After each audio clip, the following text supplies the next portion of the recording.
علی نواز ایوان صاحب، یہ جو حالات پیدا ہو رہے ہیں اس کے اوپر ذرا پہلے سن لیں وزیر داخلہ صاحب کتنے پریشان ہیں. ابھی تو حالات آپ نے شروع نہیں کیے خراب کرنے، لیکن جب آپ کریں گے وہاں لوگوں کو لے کے جائیں گے. سنوائیں جی رانا صاحب نے کیا کہا ہے. پورے پنجاب میں ان کا بندوبست بھی میں نہیں کرنا، اور اگر یہ اسلام آباد کی طرف گئے تو ان کا استقبال کی ذمہ داری بھی میرے اوپر ہی ہے. اب یہ پنڈی کا شیطان کہہ رہا ہے کہ خونی لانگ مارچ کریں گے. میں نے اسے کہا کہ یہ اپنا بیان واپس لو، ورنہ میں تمہیں گھر سے نہیں نکلنے دوں گا. میں تمہیں جو تمہاری ہے نا وہ لال حویلی، اس کے باہر میں تمہیں باندر قلعے کے ساتھ باندھ دوں گا میں تمہیں. علی نواز ایوان صاحب، حکومت زیادہ سخت ہوئی ہوئی ہے مزاج میں اس وقت، تو آپ کرنے کیا جا رہے ہیں، کیا کرنا چاہ رہے ہیں؟ سری لنکا کی طرح یہاں پہ سٹ ان ہوگا اور اس کے بعد الیکشن کا مطالبہ ہوگا، اور اگر یہ نہیں مانیں گے تو کیا کریں گے؟ پہلے تو میں بتا دینا چاہتا ہوں، ابھی میری بہن نے ایک بات کی کہ آپ حالات دیکھ لیں. رپورٹ آئی ہے، ایک رپورٹ مریم بی بی نے ٹویٹ کی تھی اور بعد میں ڈیلیٹ کر دی تھی، اور آپ نے اس کے اوپر شو بھی کیا تھا. جو اکنامک حالات تھے 2015 سے لے کے 2018 کے اوپر، اور وہ بی بی سمجھی نہیں، وہ انگلش میں تھی، تو انہوں نے پھر وہ ٹویٹ کر دی کہ یہ پہلے سال کی رپورٹ آ گئی ہے عمران خان صاحب کی. اس کے اندر جو حالات بتائے گئے تھے وہ یہی بتائے گئے تھے کہ پاکستان کی 70 سالہ جو پورا ٹینیور ہے اس کے اندر ورسٹ ترین اکنامک حالات تھے.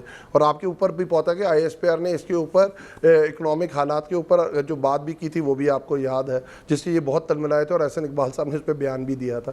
دوسری طرف آ جاتے ہیں سری لنکا میں صرف ایک مسئلہ یہ نہیں ہے کہ مہنگائی. سری لنکا کا بھی آپ تھوڑا دیکھ لیں پاس. سری لنکا نے بھی ابسٹین کیا تھا رشیا یوکرین کی، جو آپ کو یو این کے اندر ریزولوشن آئی تھی کہ جس میں رشیا کو انہوں نے اس کے اوپر کنڈیم کرنے کے لیے ایک ریزولوشن پاس کی تھی.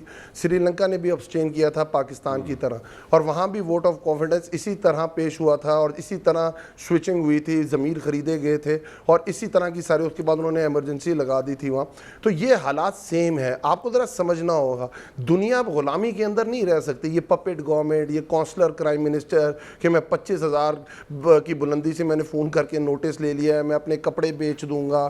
ایک کہہ رہا ہے کہ امیر لوگوں کا علاج انگلینڈ میں ہوتا ہے. یہ شعبدے بازیاں ختم ہو گئی ہوئی ہیں. یہ شعبدے بازیاں آگے چل نہیں سکتی ہیں. آپ کہہ رہے تھے کہ وہ نااہل ہیں، تو آپ اہل ہیں تو آپ آ کے چینج کر لیں نا. کامران بھائی آپ بالکل ٹھیک کہہ رہے ہیں. میں آپ کو ابھی بتا دیتا ہوں، بھیج دیتا ہوں کہ ہمارے ایک مہینے کے اندر کس طرح کے پروگرامز ہوئے تھے. اگر آپ کو یاد ہوگا تو وہ آئی ایم ایف کی آپ نے جانا ہے کہ نہیں جانا، اس کے اوپر کس طرح پروگرامز ہوئے تھے پہلے مہینے کے اندر. میں یہ بتا رہا تھا کہ میں عوام کے اندر جو میں گیا تھا وہ 100 ڈیز کے بھی بہت بعد میں گیا تھا. میں صرف یہ بتا رہا تھا. جی جی اب فرمائیے کنٹینیو کریں. کامران استاد محترم، آپ نا اپنے اوپر نہ لے لیا کر رہے ہیں. آپ تو استاد ہیں، آپ اپنے اوپر لے لیتے. میں اوور آل میڈیا کی بات کر رہا ہوتا ہوں، آپ بچار خود بیچ میں کود جاتے ہیں. مجھے پتا ہے آپ کو اپنے دوستوں کی فکر ہے، آپ کو اپنے بھائیوں کی فکر ہے، میرے جیسے بھائیوں کی فکر ہے، اپنے شاگردوں کی آپ کو فکر ہے. بھائی ہم تو آپ کو بھائی سمجھتے ہیں، آپ جو بھی سمجھے بالکل ٹھیک ہے. جی جی ہم تو استاد ہیں جی. اب میرے آپ سے بڑا استاد کوئی ہے؟ جناب جناب جناب جناب میں اصلی والا استاد، اصلی والا استاد. اچھا اس کے بعد جو حالات، جی جی اس کے بعد آپ یہ حالات دیکھیں کہ آج جو مرغی کا ریٹ ہے وہ 550 سے 600 پہ ٹچ کر گیا ہے. آٹا آپ کو پتہ ہے 1300 روپے تھیلے مہنگا ہو چکا ہوا ہے. دالیں یوٹیلیٹی سٹور پہ 10 روپے مہنگی ہو گئی ہیں. 3 دفعہ یہ بجلی مہنگی کر چکے ہوئے ہیں. ڈیزل اس ملک میں اندر ناپید ہو گیا ہوا ہے. کوئی ایک تحلیل کی کوئی حکومت نظر نہیں آ رہی زمین کے اوپر. پورا پاکستان کے کرمنل موسٹ وانٹیڈ کو لا کے گورنمنٹ دے دی گئی ہے، جو پپٹ گورنمنٹ ہے، چیری بلاسم گورنمنٹ ہے. تو یہ اچھا میرا سوال پلیز علی بھائی، میں نے کہا تھا آپ جو لوگ وہاں لے کے جا رہے ہیں، رانا ثناء اللہ صاحب نے بات کی ہے. رانا ثناء اللہ صاحب نے، وہ واقعی خطرناک بات ہے کہ رانا ثناء اللہ صاحب کی اگر آپ ہسٹری اٹھا کے دیکھ لیں، جو انہوں نے ماروائی عدالت قتل کیے ہوئے ہیں پنجاب کے اندر. جس طرح آپ نے سب سے بڑی بریکنگ نیوز ماڈل ٹاؤن کی جی آئی ٹی کی رپورٹ آپ نے دی تھی استاد، الحمدللہ اس پہ آج بھی قائم ہوں. اللہ صاحب کا اس کے اندر جی رانا ثناء اللہ صاحب کا وہ آپ کے اوپر سارے قائم ہیں اس چیز کے اوپر. رانا ثناء اللہ صاحب نے جس طرح ماڈل ٹاؤن کے اندر پریگننٹ عورتوں کو 93 لوگوں کو گولیاں اور 16 لوگوں کو قتل کیا تھا، وہ بھی ان کے سامنے بڑے فخر سے کہہ رہی تھی میری بہن کہ لاشیں بھی لے کے آئے تھے.